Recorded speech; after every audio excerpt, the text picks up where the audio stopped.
السلام علیکم ورحمۃ اللہ وبرکاتہ۔ سیرت النبی صلی اللہ علیہ وسلم سیریز میں آپ کا استقبال ہے۔ ایپیسوڈ نمبر 4 میں ہم نے ڈسکس کیا تھا کہ اللہ کے نبی علیہ السلام جس زمانے میں پیدا ہو رہے ہیں اس زمانے میں جو مذاہب تھے ان مذہبوں کی کیا بری حالت تھی کہ ایک مذہب بھی اس قابل نہیں تھا کہ ڈوبتی ہوئی انسانیت کو بچا سکے۔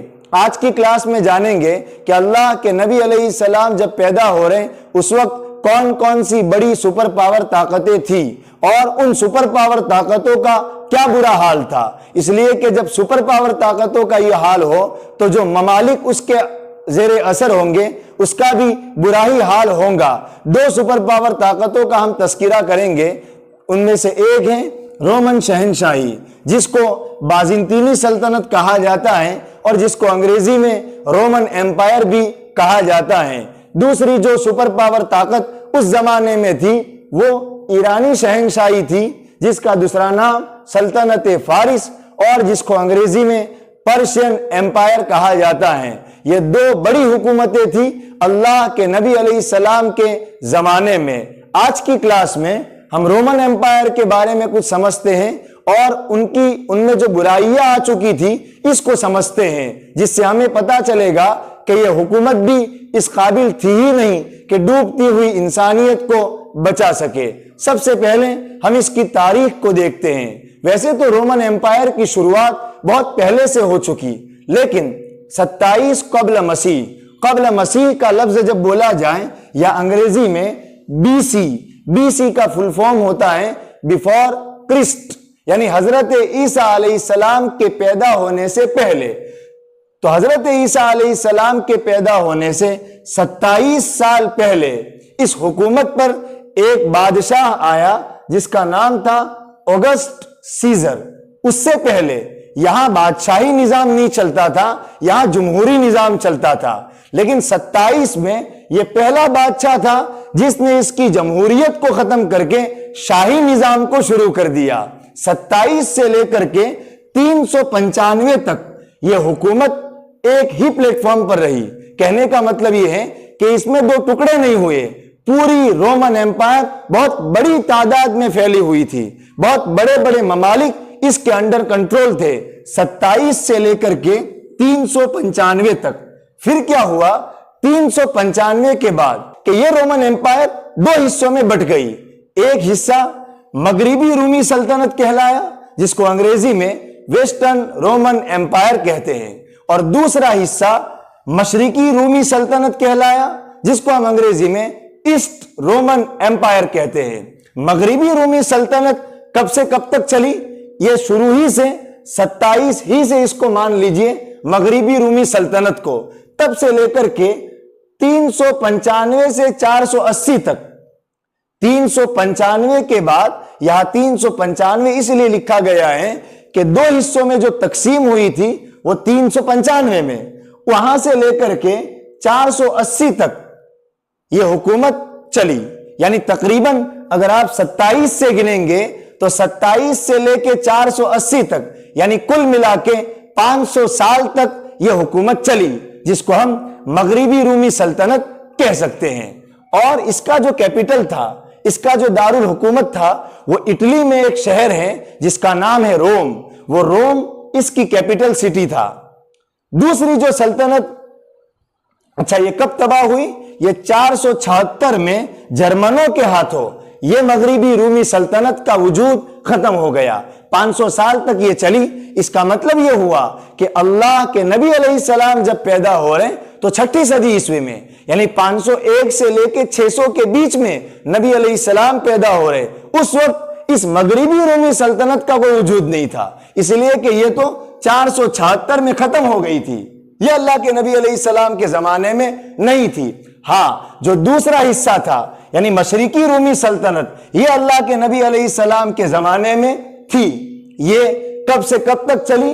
یہ حکومت 395 سے لے کر کے 1453 تک، یعنی 1000 سال تک یہ حکومت چلی۔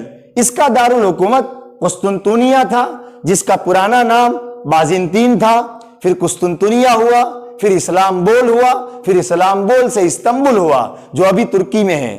یہ علاقہ